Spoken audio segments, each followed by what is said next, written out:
Alright, somebody asked me about decals not being slippery. Now, if you have a non-PBR level, know when you go to your terrain editor or your terrain painter and you see these little four colors. When you go to the terrain material library, you see ground model here.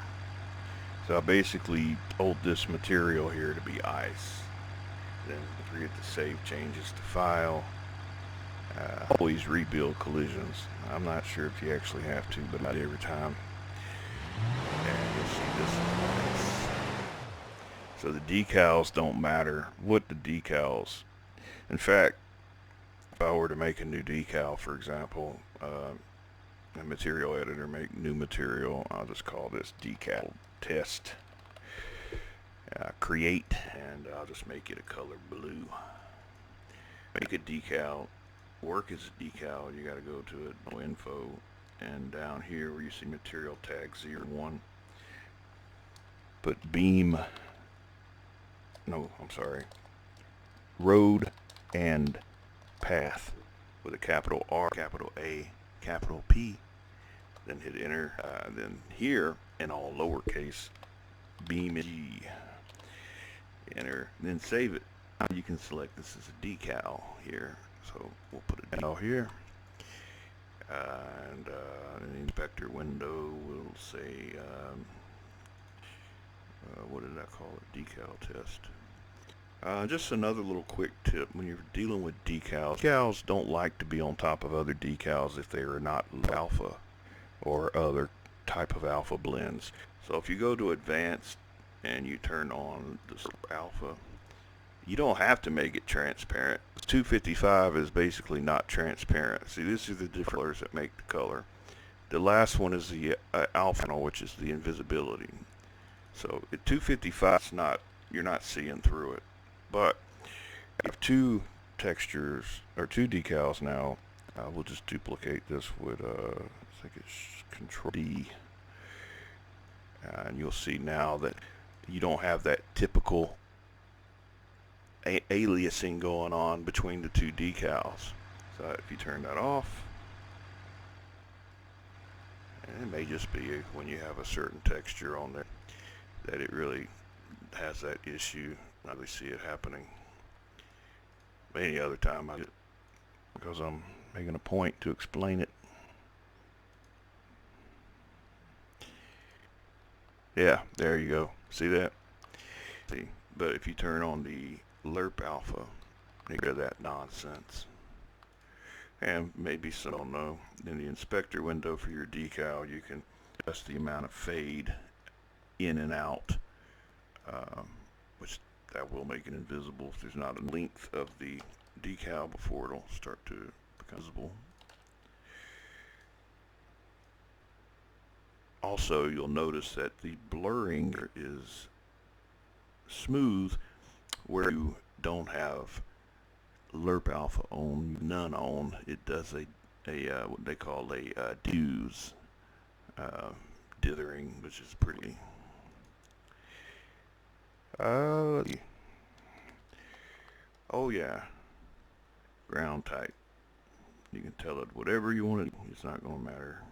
Dirtless, dirt, loose, dusty.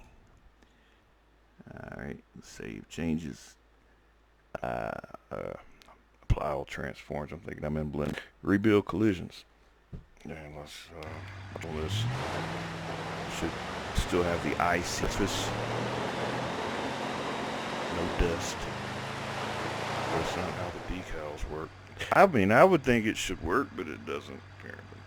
Alright, so the next thing, you got a level that is a non-PBR level. I mean, yeah, no. You got a level that is a PR level, which pretty much all the map are, except for small grid and probably grid map 0.0, but we'll go to map I'm working on. And I'll show you basically a section of road, which you know we all know have as many decals that make road. Now I'm not talking about roads.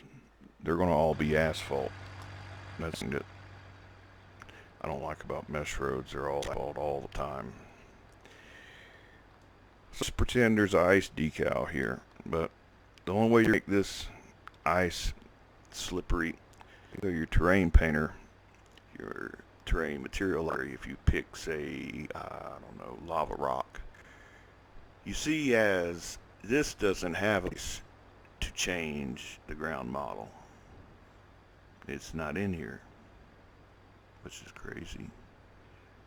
I would think it should be, but it ain't. So what you have to do, just lava rock for example, you got to go into that level in the art folder, the terrains folder, in the material, main.material.json, find texture that you are wanting to change, and in this lava rock, all you have to do is go down, you see ground model name, and you see I put ice there. And once you save that and you load your, what'll happen is you'll be able to paint, say, lava rock.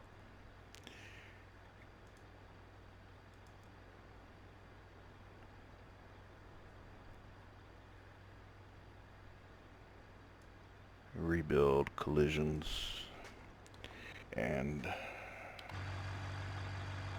over there.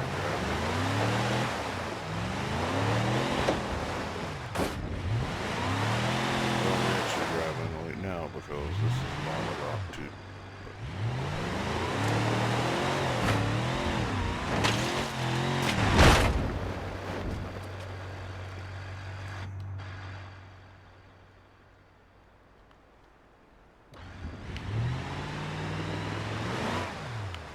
Slippery now. Yeah, and just, you know, just pretend there's a decal there. I mean, I can put a decal here, just make one up real quick.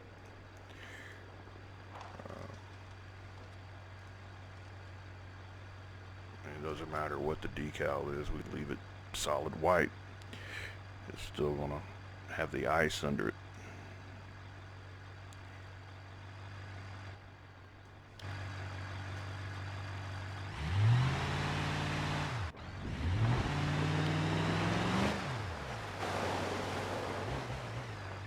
Boy, that's ugly.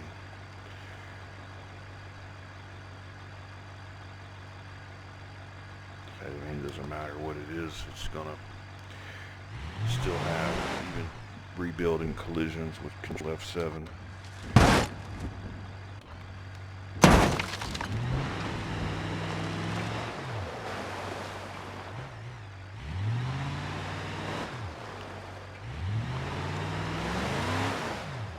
I shared some 24 megapixel decals a while back. I don't know if you've seen them, but I can share them again. I actually, they're the raw images that I used, because you can't exactly find ice when in a part of the world where it's not frozen lake. So what I did is I froze a pan of ice. I put some food coloring in it. Actually, I put paint in it, blue paint.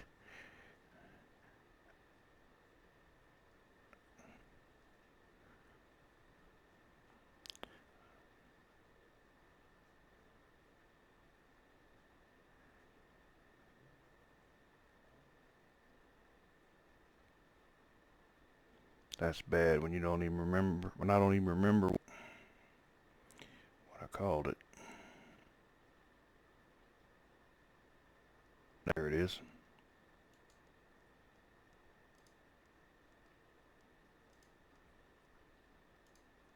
Might can find this useful.